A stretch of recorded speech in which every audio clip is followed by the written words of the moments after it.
Hello students, नमस्कार। कैसे हैं आप लोग। आज के इस वीडियो प्रसारण में हम पढ़ेंगे कक्षा 10 का सामाजिक विज्ञान सब्जेक्ट है और इसमें हमने लिया है तीसरी यूनिट जिसका नाम है लोकतांत्रिक राजनीति। और इसके पहले हम दो भाग पूरे कर चुके हैं। एक भाग जो पहला वाला भाग है जिसका नाम है इतिहास और दूसरा भाग हमने पढ़ा है वो है भूगोल। आज हम पढ़ने जा रहे हैं तो तीसरा भाग है और ये भाग है लोकतांत्रिक राजनीति। और विद्यार्थियों इस यूनिट के अंदर हम पढ़ेंगे उस पार्ट का नाम है सत्ता की साझेदारी। और ये आपके बोर्ड एग्जाम में 4 अंकों का चैप्टर है। तो हम पढ़ते हैं इस चैप्टर को।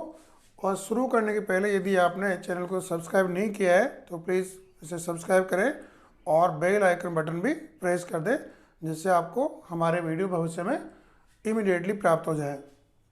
शुरू करते हैं यूरोपीय संघ। ये शुरू करें उससे पहले एक बार और देखते हैं। चैप्टर का नाम है सत्ता की साझेदारी। तो विद्यार्थियों इस चैप्टर में आपको कुछ देशों के एग्जाम्पल दिए गए हैं जिनमें आपस में सत्ता को लेकर के बंटवारे की जो समस्या है वहाँ संघर्ष हुए हैं। इसलिए इसका नाम रखा गया सत्ता की साझेदारी। अर्थात जो सत्ता है वहाँ सबकी साझेदारी होनी चाहिए, सबकी भागीदारी होनी चाहिए, नहीं तो समाज में या देश में कई प्रकार के संघर्ष की स्थिति बन जाती है। और इस चैप्टर में हमने मुख्यतः पढ़ा है जैसे श्रीलंका है, बेल्जियम है, इन देशों में इसको लेकर संघर्ष की स्थिति रही है। तो हम छोटे प्रश्न देखते हैं। तो पहला प्रश्न है यूरोपीय संघ का मुख्यालय कहाँ पर है बच्चों। तो इसका मुख्यालय ब्रुसेल्स है। बेल्जियम उसकी राजधानी है ब्रुसेल्स। और एक बार ये भी देख लें यूरोपीय संघ क्या है। तो यूरोपीय संघ वह है कि जहाँ यूरोप के छोटे छोटे इंडिपेंडेंट देशों ने मिलकर के आपस में एक संघ बना लिया है और उसी संघ का नाम दिया है यूरोपियन संघ। इसे अंग्रेजी में शॉर्ट में कहते हैं ईयू। ईयू का मतलब है यूरोपियन यूनियन, अर्थात एक यूरोपीय देशों का संघ। आगे लेते हैं बेल्जियम। अब ये बेल्जियम है चूँकि अपन ने पहले भी देखा है कि बेल्जियम इसका केंद्र बिंदु रहा है इस पार्ट के अंदर। तो हमें देखना है कि बेल्जियम में किस प्रकार के लोग रहते हैं। तो कैसे रहते हैं देखो एक बार आप। यहाँ 59% डच भाषा के लोग रहते हैं। ये एक प्रश्न आपका याद हो गया कि डच भाषा के कितने प्रतिशत लोग रहते हैं। तो आप कहेंगे 59% है। और ये रहते हैं उस क्षेत्र का नाम क्या है। तो उसका नाम है फ्लेमिश। यहाँ 2-3 प्रश्न एक साथ ही आपको याद हो जाना चाहिए कि इनका भाग रहने वाले हैं डच हैं, भाषा इनकी कितने प्रतिशत है 59% है और उनके क्षेत्र का नाम क्या है फ्लेमिश। ऐसे जो बेल्जियम में दूसरा जाति समूह है वो है फ्रेंच भाषा के लोग रहते हैं। ये कितने प्रतिशत है, ये है 40%। आप देखिए 59% है और ये 40 फ्रेंच बोलने वाले लोग हैं। और ये जिस क्षेत्र में रहते हैं उसका नाम है वेलोनिया। क्या नाम है वेलोनिया। तो आपको याद हो गया कि बेल्जियम में 2 भाषा के लोग रहते हैं मेजोरिटी में। एक 59% है वह डच भाषा के लोग हैं जो फ्लेमिश में रहते हैं और दूसरे जो फ्रेंच भाषा के लोग हैं वो 40% संख्या में है, ये रहते हैं वेलोनिया में। और मात्र 1% है जो जर्मन भाषा के लोग हैं। तो यहाँ 3 भाषाई समूह हो गए हैं। और अंत में एक और दिया कि राजधानी क्षेत्र है वो है क्योंकि राजधानी ब्रुसेल्स है और यहाँ फ्रेंच भाषी लोग ज़्यादा मात्रा में रहते हैं।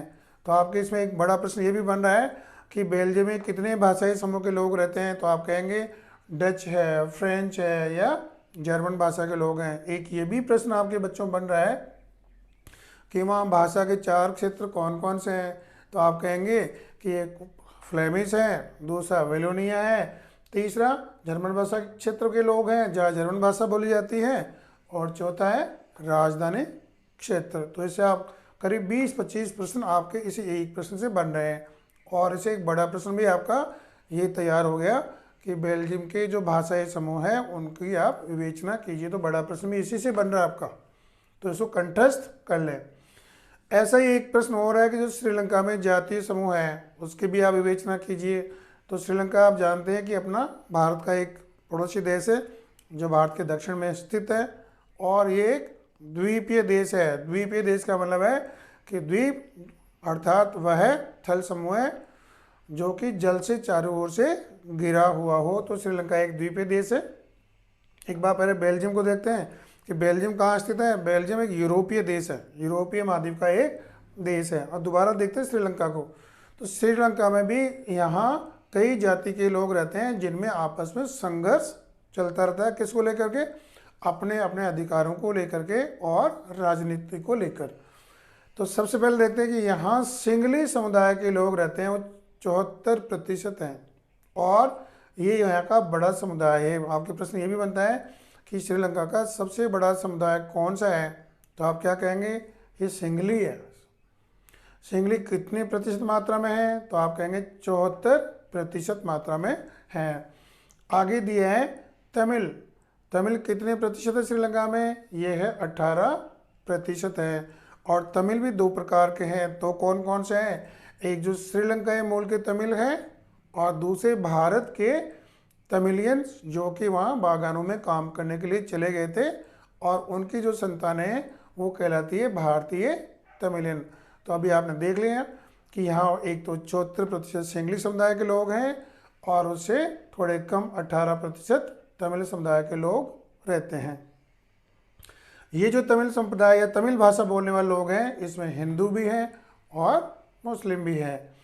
और बाकी बाद में आता है ये है 7%। तो 7% कौन लोग हैं? ये है ईसाई लोग हैं। तो श्रीलंका में जो जाति संरचना कैसी होगी कि वहाँ सिंगली भी हैं, तमिलियंस भी हैं और तमिलियंस में भी श्रीलंकन तमिलियंस भी हैं और भारतीय मूल के तमिलियंस भी हैं और साथ ही साथ वहाँ ईसाई लोग भी हैं। ये आपने देख ली वहाँ की जातीय संरचना। और अब ये देखने की बात है कि श्रीलंका आज़ाद कब हुआ, तो ये सन 1948 में स्वतंत्र हुआ। प्रश्न याद कर ले कि श्रीलंका कब स्वतंत्र हुआ या आज़ाद हुआ, तो उत्तर है 1948। आगे देखते हैं कि यहाँ संघर्ष हुआ है किसके बीच में, तो ये संघर्ष हुआ है सिंगली और तमिलियंस के बीच में हुआ है। प्रश्न ये भी आता है कि श्रीलंका में तमिलियंस और जो सिंगली है इनके बीच में संघर्ष का क्या कारण है, तो इसके मुख्यतः दो कारण है कि वहाँ सरकारी नौकरियों में प्राथमिकता दी गई है। किसको? सिंगली भाषी लोगों को दी गई है। दूसरा कि वहाँ की जो सिंगली भाषा है उसको राजभाषा का दर्जा दे दिया गया है। और ये कब दिया गया है?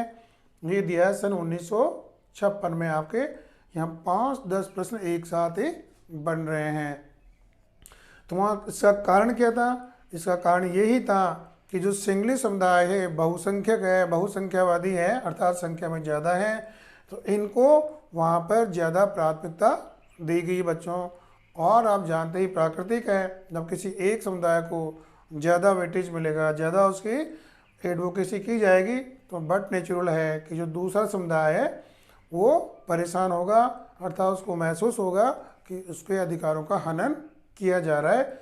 और इसी को लेकर के जो वहाँ के तमिलियंस है उनको ये लगा कि उनकी उपेक्षा हो रही है, तो उन्होंने इसके लिए संघर्ष करना शुरू कर दिया गया। एक बार दोबारा देख लें कि वहाँ सिंगली 74% मात्रा में है, तमिलियंस 18% हैं और 7% है ईसाई हैं। ये देश स्वतंत्र हुआ 1948 में हुआ है और यहाँ अधिकतर बौद्ध धर्मावलंबी हैं। संघर्ष का कारण ये कि यहाँ सरकारी नौकरियों में इनको प्राथमिकता मतलब सिंगली समुदाय को दिए हैं और जो सिंगली भाषा है उसको राजभाषा का दर्जा दिया गया है, इसलिए तमिलियंस नाराज हो गए। आगे आपने पहले ही बता दिया कि श्रीलंका एक द्वीपीय देश है और यहाँ संघर्ष शुरू हो गए। आगे दिया है कि इन संघर्षों को विराम कब लगा अर्थात ये संघर्ष कब खत्म हुआ, तो यह 2009 में श्रीलंका में संघर्ष की स्थिति समाप्त हो गई। तो ये आपके छोटे प्रश्न बन रहे हैं अनेकों और यहाँ से बड़ा प्रश्न बन रहा है और 2 लाइन का या 2 अंकों के प्रश्न भी इसी में बन रहा है कि श्रीलंका की जातीय विवेचना कीजिए, ऐसे बेल्जियम की जातीय विवेचना कीजिए। अगला कि सत्ता की साझेदारी से क्या तात्पर्य है, हमने पहले देख लिया।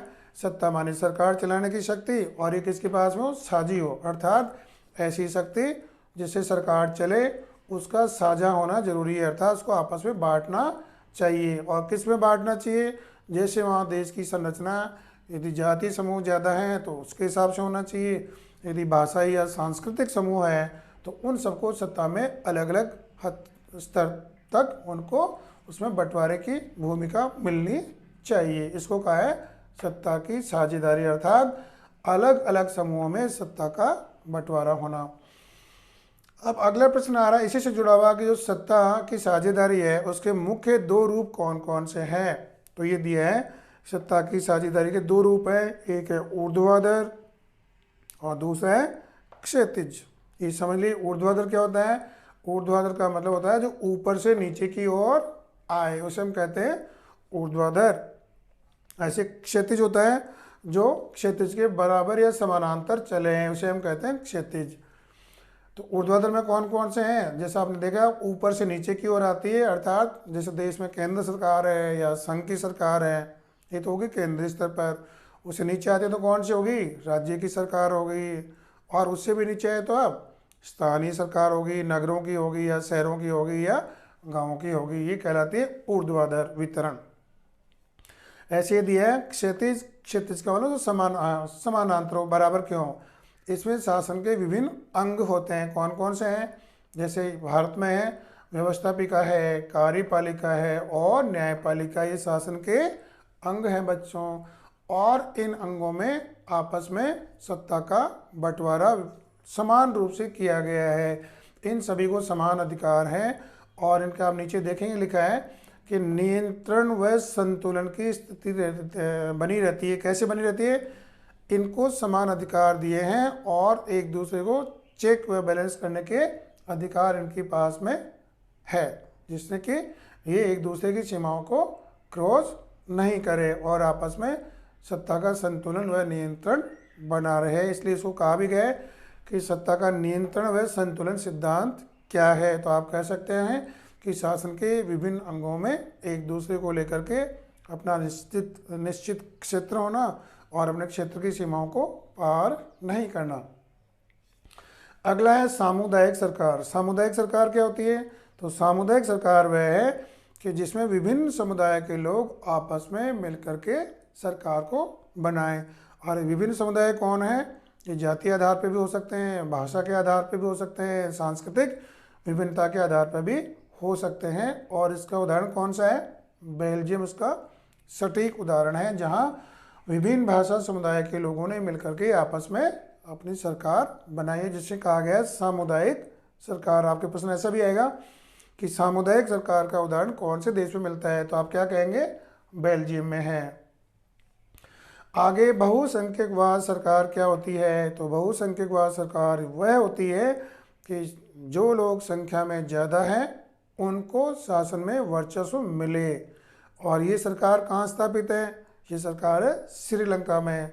और बहुसंख्या में कौन लोग हैं? तो इसका उत्तर है सिंगली समुदाय के लोग या सिंगली जाति के लोग, सिंगली भाषा के लोग वहाँ संख्या में बहुत ज़्यादा है, उनका वर्चस्व है। ये अभी आपके सामने इस चैप्टर से छोटे छोटे प्रश्न आपको दे दिए गए हैं। मुझे लगता है बहुत आसान ढंग से आप समझ गए होंगे। एक बार उनका रिवीजन कर लेंगे तो आपको और भी याद हो जाएंगे। अब कुछ लघुत्रात्मक और बड़े प्रश्न यहाँ से बनते हैं। जैसे हमने पहले ही बता दिया है, दो प्रश्न तो यही बन रहे हैं आपके कि बेल्जियम और श्रीलंका की जातीय संरचना या उसकी जो रूप है उसके बारे में बताइए, तो आप विस्तार से लिख देंगे वहाँ पर। ऐसे ही आप अगला प्रश्न है कि बेल्जियम और श्रीलंका की स्थिति की तुलना कीजिए। तो बेल्जियम की स्थिति की तुलना कैसे करेंगे? आप कहेंगे कि बेल्जियम एक यूरोपीय देश है, यूरोप महाद्वीप में है। श्रीलंका कहाँ है? श्रीलंका एशिया महाद्वीप में है। ये एक कैसा देश है? भूखंड वाला देश है, जो ज़मीन वाला देश है, जो कहाँ से घिरा हुआ है? फ्रांस है, जर्मनी है, नीदरलैंड है और लग्जमबर्ग से घिरा हुआ है। जबकि श्रीलंका के चारों ओर जल ही जल है, केवल हमारे दक्षिण में अर्थात श्रीलंका के उत्तर में भारत स्थित है। इनका आकार देखते हैं दोनों देशों का। तो दोनों देशों का आकार भी बड़ा आपको रोचक लगेगा। कैसे कि हरियाणा जो हमारा एक छोटा सा राज्य है, उस राज्य से भी छोटा ये बेल्जियम है और यहाँ की जनसंख्या लगभग 1 करोड़ के आसपास है। किसकी? बेल्जियम की। ऐसे आकार में देखें तो श्रीलंका की जनसंख्या कितनी है, 2 करोड़ के लगभग है। तो ये आपका प्रश्न है कि बेल्जियम व श्रीलंका की स्थिति की तुलना कीजिए या दोनों की अलग अलग बताइए। तो दोनों आप बता सकते हैं, आसान ढंग से बता सकते हैं आप। अगला है सत्ता की साझेदारी क्यों जरूरी है, अर्थात सत्ता में साझेदारी क्यों जरूरी है। तो ये इसीलिए जरूरी है कि यदि सत्ता का बंटवारा नहीं होगा बच्चों, उनकी साझेदारी नहीं होंगी, एक दूसरे को समान रूप से अधिकार नहीं मिलेंगे, तो उनमें आपस में लड़ाई होगा, खून खराबा होगा या संघर्ष होगा। जैसे भी आपने देखा कि श्रीलंका में और बेल्जियम में ये स्थिति रही है। तो उसका पहला ही बिंदु है कि यदि टकराव रोकना है तो हमें सत्ता की साझेदारी जरूरी है। और ऐसा एक और दिया है कि लोकतंत्र की आत्मा है। यदि सत्ता की साझेदारी को आपको करना है अर्थात लोकतंत्र हमें चाहिए, तो ये इसकी आत्मा है, इसके बिना ये संभव नहीं है। इसके 2 कारण आपको बता दिए हैं। इसी क्रम में चलते हैं। तीसरा प्रश्न है कि ऊर्ध्वाधर व क्षैतिज सत्ता में अंतर बताइए। ये अभी हमने देखा कि ये भी सत्ता की साझेदारी है, इसके 2 रूप हैं।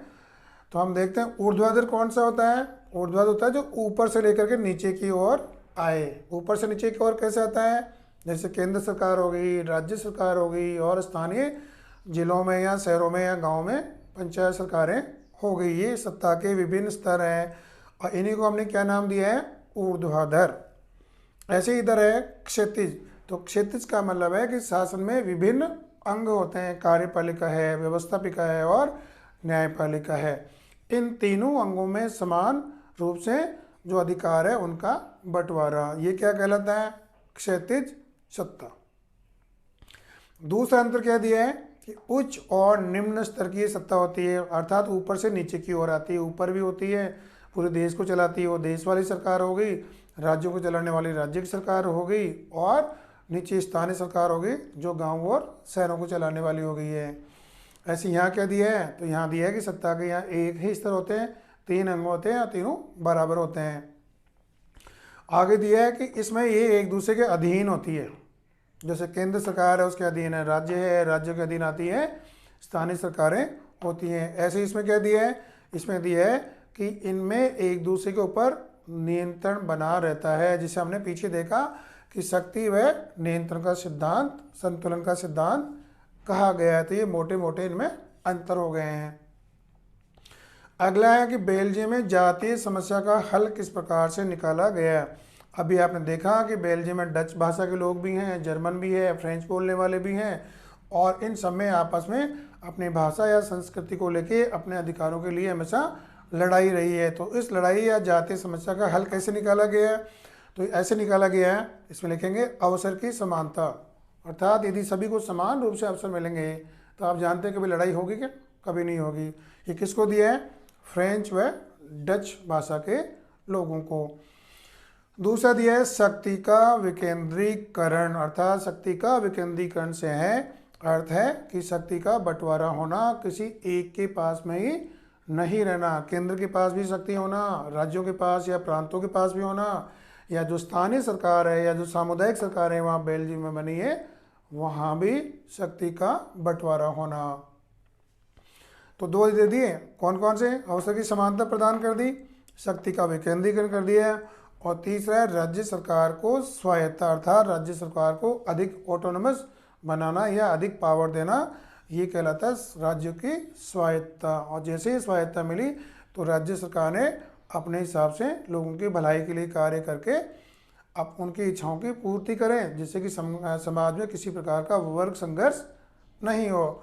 और अंत में दिया है सामुदायिक सरकार, अर्थात बेल्जियम में वहाँ जो छोटे छोटे समुदाय हैं उन समुदायों को आपस में जोड़ करके सम्मिलित रूप से सभी के साझे वाली सरकार बनाई, जिसमें फ्रेंच भी हैं और डच भी हैं, जर्मन भाषा के लोग भी हैं।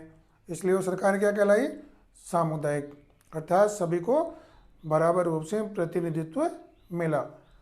तो ये श्रीलंका बेल्जियम में जातीय समस्या का हल है। 4 बिंदु आप लिख सकते हैं। अगला है कि श्रीलंका में जातीय संघर्ष की विवेचना की, ये हमने पीछे बता दिया कि श्रीलंका में कुछ जातीय संरचना है उस प्रकार से हैं, और आप उसकी पूरी व्याख्या करके इसका उत्तर लिख सकते हैं। और अंत में दिया है कि सत्ता की साझेदारी के 4 रूप बताइए। छोटा प्रश्न भी आ सकता है और बड़ा प्रश्न भी आ सकता है। ये पहले आ भी चुका है, एक बार फिर इसको रिपीट कर लेते हैं।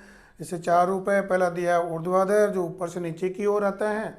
दूसरा दिया है क्षैतिज, जो कि समानांतर चलता है, अर्थात शासन के विभिन्न अंगों में इनमें बंटवारा होता है। आगे दिया है सामाजिक समूह है और या भाषाई समूह भी इनको कहा गया है। और अंत में दिया है दबाव समूह है या हित समूह है। इन सभी में सत्ता की भागीदारी संभव है और ये सत्ता की साझेदारी के 4 रूप हो गए हैं। बच्चों, इसी के साथ में आज का हमारा ये टॉपिक समाप्त होता है। और इस टॉपिक से संबंधित यदि कोई सुझाव हो या और कोई सामाजिक ज्ञान विषय से संबंधित आपके पास में सुझाव हैं या प्रश्न हैं, आप हमें कमेंट बॉक्स में लिखें। और इस वीडियो को यदि पसंद आया तो शेयर करें, सब्सक्राइब करें और बेल आइकन बटन दबाकर आगे के वीडियो के लिए प्रतीक्षा करें। धन्यवाद। जय हिंद।